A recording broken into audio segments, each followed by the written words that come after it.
In this lecture, we're looking at Luther on the third use of the law.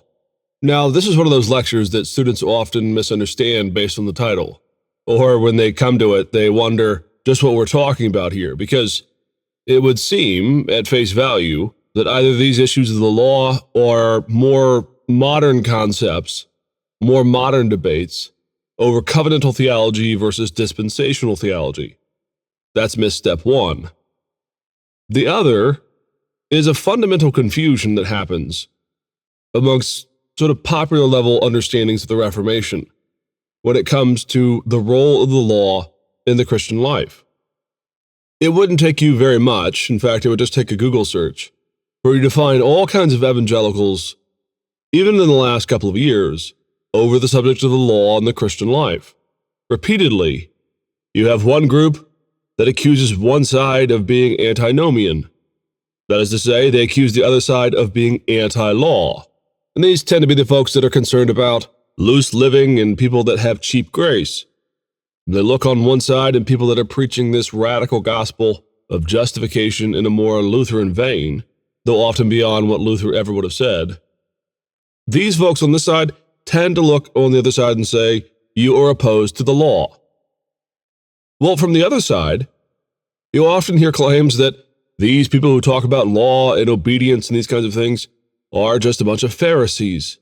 And you get a lot of here I stand speeches and usually a lot of weirdo stuff about how the Lutheran Reformation came to stop us from any of this conversation about obedience. Well, what's going on here?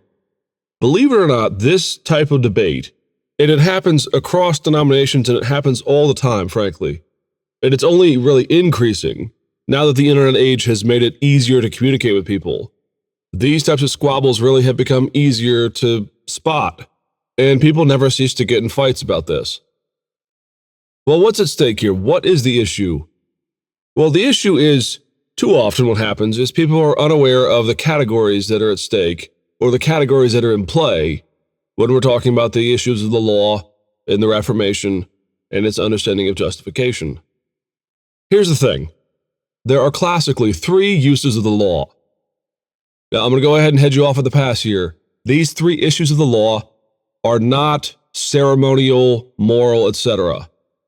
When we're talking about the three uses of the law in the context of the Reformation, we're not talking about the relationship of the Old Testament law to the New Testament, abrogation or continuation of the legal code of Israel. That question, again, is dealing with dispensational versus covenantal or alternative strategies for understanding the relationship of the Old Testament and the New Testament. That is a debate that is about 150 years old, and it's not the one that's in play here. We're talking now about the use of the law before and after salvation. Again, classically, there are three uses of the law, and we're going to go through these pretty quickly, and then we're going to get to what Luther has to say about the third use. Okay, so there are three, and they are civil, salvific, and obedience uses of the law. Now, right off the bat, we have to note, frequently what happens is people believe that when we're talking about the law and obedience in the Christian life, we're only talking about one or two uses of the law. So students always sort of pause and they say, wait, there's three. Well, the odd man out for most modern Christians is the first use of the law. Though there is a way to understand this that I think will make a great deal of sense, even in the 21st century. The first use of the law is the civil use. Now, by civil use, the Reformers meant the use of the law almost entirely apart from the issue of salvation. This is the way the law would be used in the context of government. This is kings and queens ruling against right and wrong, ordering the society, providing governance and structures, etc. Now, this first use is vital because, again, it has nothing to do with salvation. And in many places where you see, for example, control being exerted on a populace, either during the Reformation or not long after, what's in play here when they're saying we're going to apply God's law to our society and we're going to make sure that God's law is lived out in the public Christian life? Again, there's not a salvific motif in play here. The civil use of the law again, is the public use apart from any relationship to the cross or salvation. It's not a theocracy. It's not people trying to force Christianity down people's throats. Again, this is still the world of Christendom. But rather, this is the use of God's law in the public domain. Now, again, most people go, I'm not sure about this. Let me give you just two quick examples as to how most people do actually apply this first civil use of the law today. First and foremost, there are occasionally debates whenever a judge or someone in the legislature wants to put the Ten Commandments up on a wall. A certain number of Christians always scratch their head about this. Why would a judge who's enacting and applying the American legal code really want to say that God's law, which is used to drive us to Christ, is the foundation of that American legal code? Even if you set aside the idea of America as a Christian nation, or even if you embrace it, frankly, that's irrelevant. Most people go, well, hold on. The law is there to point us to Christ, so why should it be in a courtroom? Well, by and large, most people, can't speak for everybody, but most people who are in favor of this kind of thing do so because they believe that God's law is some kind of natural best practices, you might say, as to how to govern and lead with wisdom. Okay, that's one. The second one you're all going to get, and this makes, I think, a great deal of sense. And I call this the Chick-fil-A rule. If you were to get out of church on Sunday, and you were to go driving around, and you were to suddenly find yourself hungry, and you decided you want a chicken sandwich more than anything else in the world, and if you were to then go to Chick-fil-A and pull in and drive up to the drive-thru, you would immediately begin to weep because Chick-fil-A would be closed. Now, if you were to sort of get into Chick-fil-A culture, and if you were to find out why they close on Sunday, the fundamental root of it is because they believe that God's law tells us to keep the Sabbath holy. So they close on Sunday, and they give their employees the Sabbath off. Now, question. Do the owners and the managers of Chick-fil-A restaurants believe that they're saving the souls of their employees because they give them Sunday off? Do they believe that by giving them Sunday off, that they're somehow pointing them to Christ fundamentally? Well, maybe, but that's not the reason why they do it. Rather, they do it because they say, God's law says, keep one day holy, and we're going to do this as a culture within our organization. Put simply, that is the essence of the civil use of the law. It's not pointing people to Christ. It's not attempting, at the core at least, to address really much of anything when it comes to salvation. And that's why, in this sense, the civil use of the law is called the bridle. It's the thing that restrains us from our excess. It stops us in our tracks whenever we want to do too much or do too little when it comes to a civil society. It addresses, though perhaps not as clearly as people want it to, issues of capital punishment, rest, recuperation, and all kinds of other things. So that's the civil use.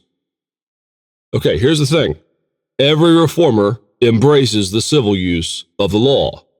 None of them, not one, has much to say that would challenge or shade this view of the civil use of the law one way or the other. So we can strike that off. They're both in agreement, Calvin and Luther, on the first use of the law. What about the second use? Well, the second use is the salvific use. The second use of the law is where the law points us to our inadequacy. It's this use of the law that Paul is referring to again and again in Romans. The law came and it showed us our sin. It showed us how impossible it was to live up to the standard of our own self-righteousness. This use of the law, in other words, is the core gospel message. You're a jerk and a sinner, and you need Jesus. Left to yourself, you have no capacity to achieve anything close to the righteousness that the covenant demands. In this sense, the second use of the law, as it's called, is more like a mirror. A mirror shows you who you really are. Let's just be blunt. No one blames the mirror when you're ugly. If you're ugly, you walk up to the mirror and you go, ooh. Well, again, the mirror's not doing that. It's just showing you exactly who you are. Well, run that through a spiritual analogy. When the law comes, it is a mirror. It says, are you perfect like this? And we say, no, I'm not. And the law says, well, then you deserve death. And that use, the second use, drives us to Christ. Now, here's the thing. Calvin and Luther, on the same page with the second use of the law. Now, there's one little wrinkle here I want to add, which is that, unfortunately, the Reformed tradition, and Calvin himself on some level, have a bit of an annoying habit where they will actually flip 1 and 2 in this order.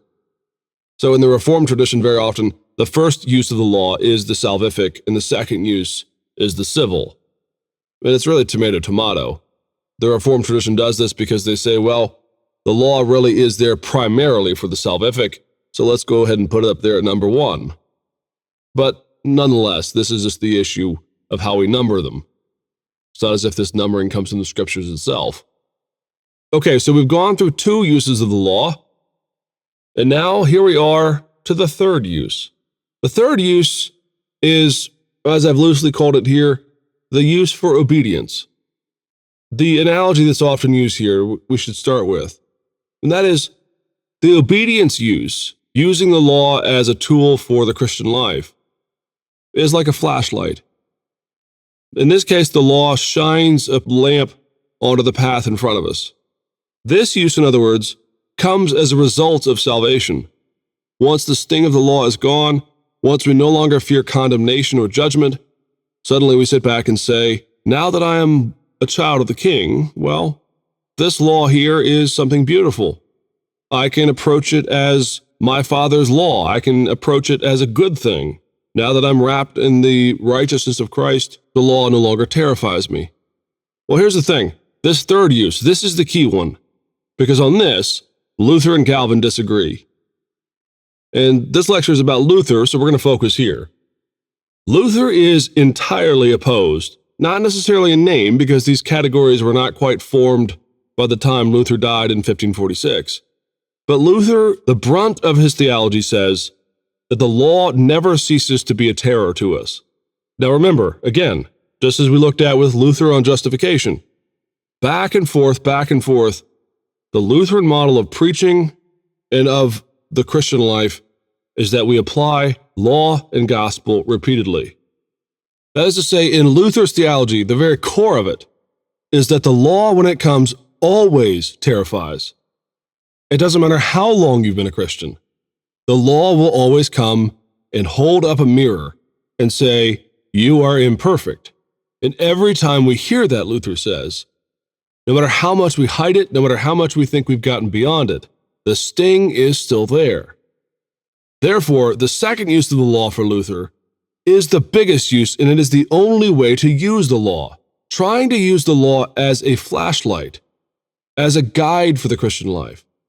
Saying, well, now that I'm justified, now that I'm a Christian, I can now approach the law as a positive thing. Luther says that is impossible.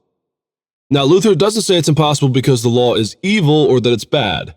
Rather, Luther is, you might say, existential on this point. He's just flat out blunt. He says our psyches cannot handle the law without feeling its sting. It's impossible, he says. And so, again, while Luther doesn't have a work or a paragraph or any specific verbiage about the, quote, third use, Lutherans, shortly after his death and all the way down to the modern world, affirm to their very core that the third use of the law is impossible, and that actually those who try to apply the law to the Christian life after they're saved, after they've had a conversion, are just kidding themselves. It's impossible, they say.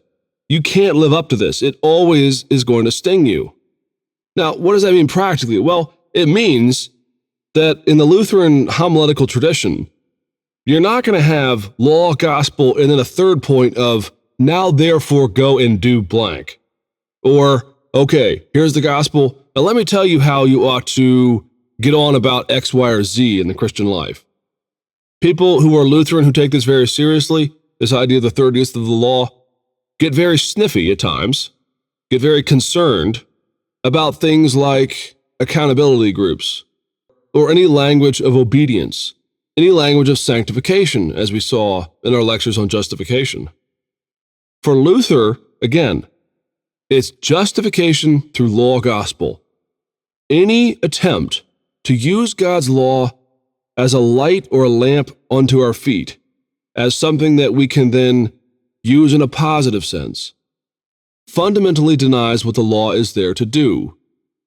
And this is the more important thing in the practical sense. For Luther, what people end up doing is hiding and shrouding who they are through the very process of self-righteousness. On this point, Luther is at his best, frankly. He's at his most trenchant. Because he points out again and again and again, you don't have to be a monk living in a monastery to believe that you're living self-righteously. Rather, he says you could be that nice, pious person who is on about the obedience of Christ and who talks incessantly about how they need to obey Christ. Luther will sort of fold his arms and look at you and say, or what? Are you telling me the law is somehow, after I have been justified, still hanging over my head? What's the or else here? If you're telling me I have to get on with obedience, it sounds to me like you're going back to the way things were.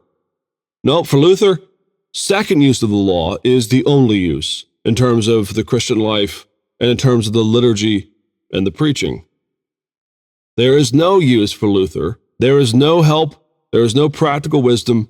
And in particular, there is no pastoral right to ever wag your finger and say, folks, we need to obey God's law here. We need to pay attention to the word. We have to do these things. Because, again, in a colloquial sense, Luther will just simply ask, or what? Because if you say, or else God will throw us out, you have again fallen backwards, imperceptibly perhaps, baby steps backwards, into Pelagianism yet again. And again, Luther is at his most trenchant. Some of his most brilliant comments are at the subtle duplicity where we attempt to use the law in a positive sense, and it ends up perverting the very thing we're attempting to do. Okay, that's it. In our next lecture, we're going to look at Calvin on this same issue. Did he agree with Luther on the third use of the law?